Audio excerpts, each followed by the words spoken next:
Nagpakitang gilas ang Team Chivas sa pagbubukas ng 7th season ng Basketball League sa Romford, Essex.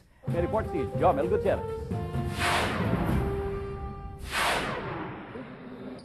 Pinataob ng Team Chivas ang Team Rayos X sa pagsisimula ng ikapitong season ng Basketball League na inorganisa ng Barking Havering Redbridge Filipino Community.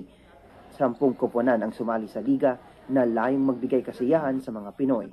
Tuloy namin ginagawa ang paligang ito upang ma-divert ang atensyon ng mga Pilipino, hindi lamang puro sa trabaho, kundi para makisalamuha sa mga kapwa Pilipino at maging masaya din. Alam naman natin lahat na malayo tayo sa Pilipinas.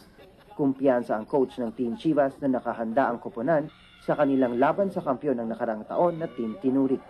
Definitely, baka itong week or maybe next week, makalaban namin and we're all prepared for that. Nagharap naman sa second game ang defending champion na Team Tinurik laban sa Team Virgins.